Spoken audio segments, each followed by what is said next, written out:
നമ്മയൊക്കെ ഇരുത്തി ചിന്തിപ്പിക്കേണ്ടതും നിർത്തി ചിന്തിപ്പിക്കേണ്ടതുമായ ഒട്ടേറെ അനുഭവങ്ങൾ നമ്മുടെ കുട്ടികളുടെ ആത്മഹത്യാ പ്രവണതയെക്കുറിച്ച് ചിന്തിക്കുമ്പോൾ എനിക്കും ഓർത്തെടുക്കാനാവും, എന്നെ ശ്രദ്ധിക്കുന്ന പല ഡോക്ടർമാർക്കും ഓർത്തെടുക്കാനാവുമെന്ന് എനിക്ക് ഉറപ്പാണ്. വളരെ ഗുരുതരമായ ഒരു പ്രശ്നമാണത്. പല അനുഭവങ്ങൾ ഇന്ന് ചിന്താ വിഷയമാക്കാൻ ഞാൻ ആഗ്രഹിക്കുക. ഒരു വീട്ടിൽ തിരക്ക് പിടിച്ച ജീവിതത്തിനിടയ്ക്ക് മാതാപിതാക്കന്മാർക്ക് ഒരു കുട്ടിയേ ഉള്ളൂ, ഒരു പെൺകുട്ടി. അവളിങ്ങനെ ഈ വീട്ടിലെ ഏകാന്തതയിൽ വളരുന്നു. വീട്ടിൽ പക്ഷേ അവർ ഈ കുഞ്ഞിന് കൂട്ടാകും എന്ന് കരുതിയിട്ട് അവരൊരു പട്ടിക്കുട്ടിയെ വാങ്ങിക്കുന്നു. വളരെ ഓമനത്വമുള്ള, വളരെയധികം ഈ സ്നേഹം കൊടുക്കുന്ന, കുട്ടികളെക്കാളും ഉള്ളിൽ കളിക്കുന്ന പ്രവണതയുള്ള ഒരു പട്ടി വലിയ വില കൊടുത്ത് വാങ്ങിച്ചതാണ്. എന്നിട്ട് ഈ പട്ടിക്കുട്ടിയെ നോക്കാൻ, അതിനെ ശുശ്രൂഷിക്കാൻ, ലാളിക്കാൻ, അത് ചില പാടത്തുമല്ല, അതിപ്പോഴല്ല. അങ്ങനെയുള്ള പ്രത്യേകതരം പട്ടിക്കുട്ടികൾ അതിനെ വളരെ ചിട്ടയായിട്ട് വളർത്തണം, വളരെയധികം സമയം അതിന് കൊടുക്കണം, വളരെയധികം സ്നേഹം കൊടുക്കണം. അല്ലെങ്കിൽ അതിന് ഡിപ്രഷൻ ഉണ്ടാവും. അവന് ഡിപ്രഷന്, ആ പട്ടിക്കുട്ടികൾക്ക് ഡിപ്രഷന് മരുന്ന് കൊടുക്കുന്നവരൊക്കെ നമ്മൾ കേട്ട് കാണും.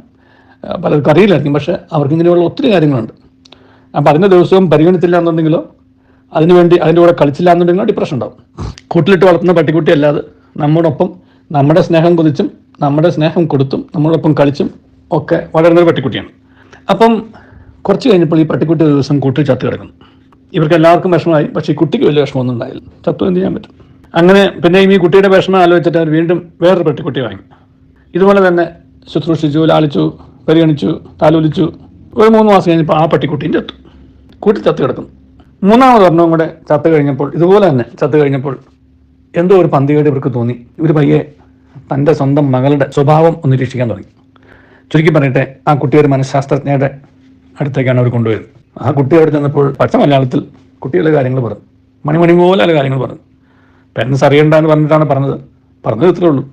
ആ പട്ടിക്കുട്ടിക്ക് കൊടുക്കുന്ന സ്നേഹത്തിൻ്റെ, പരിഗണനയുടെ, ലാളനയുടെ, വാത്സല്യത്തിൻ്റെ, സമയത്തിൻ്റെ ഒരു പകുതി എനിക്ക് അവർ തരുന്നില്ല. എനിക്ക് have become so jealous of it. അങ്ങനെ എൻ്റെ കേളപ്പിൽ ആ പട്ടിക്കുട്ടികൾ ആരും വളരണ്ടെന്ന് ഞാൻ തീരുമാനിച്ചു. ഞാനത് കാരണം അവരെന്നെ സ്നേഹിക്കുമെന്ന് നോക്കട്ടെ എന്നറിയാൻ വേണ്ടിയിട്ട് ഞാൻ അവയെ കഴുത്തി വെച്ച് കൊന്നു കളയുന്നതാണ്. ഇതാണ് ആ കുട്ടി ഈ മനഃശാസ്ത്രജ്ഞയോട് തുറന്നു പറഞ്ഞ ഒരു സത്യം. മാതാപിതാക്കന്മാരെ വിളിച്ച് ഇവർ സംസാരിച്ചു, കാര്യങ്ങൾക്ക് പിടികിട്ടി. എങ്ങനെ തൻ്റെ മകൾ അവൾക്ക് ഉപകാരമാവുന്ന കരുതി കൊടുത്ത പട്ടിക്കുട്ടി അവൾക്ക് അങ്ങനെ ഉപദ്രവമായി മാറി എന്നുള്ളത്, അതിൻ്റെ കാരണം എന്താണെന്ന് വെച്ച് കഴിഞ്ഞാൽ ആ പട്ടിക്കുട്ടിയോട് തൻ്റെ പേരൻസിന് സമയം, അതിൻ്റെ ലാളന, പരിഗണന, കൂട്ട് ഇതെല്ലാം കൊടുക്കുന്നു. പക്ഷേ അതിൻ്റെ പകുതി പോലും തൻ്റെ മകൾക്ക് കൊടുക്കാനാവുന്നില്ല. അങ്ങനെ പേരൻസിന് വിവരം പിടികിട്ടി.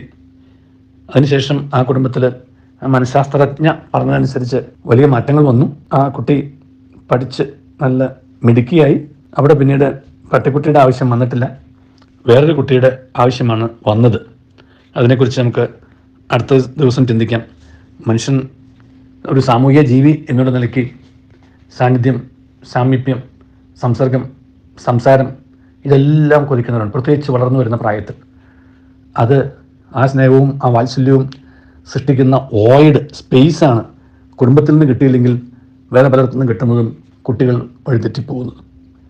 അങ്ങനെ പോകാതിരിക്കാൻ തക്കവണ്ണം മക്കളെ സ്നേഹിക്കാനും പരിഗണിക്കാനും ലാളിക്കാനും അവരോടൊപ്പം സമയം ചെലവഴിക്കാനും ഒക്കെ നമുക്ക് കഴിയട്ടെ. മക്കളെ മാത്രമല്ല, സ്വന്തമായിട്ടുള്ളവരെയും സ്വന്തമായിട്ട് തന്നിട്ടുള്ളവരെയും. ദൈവം നമ്മെ അനുഗ്രഹിക്കട്ടെ. നല്ലൊരു ദിവസം എല്ലാവർക്കും നേരുന്നു.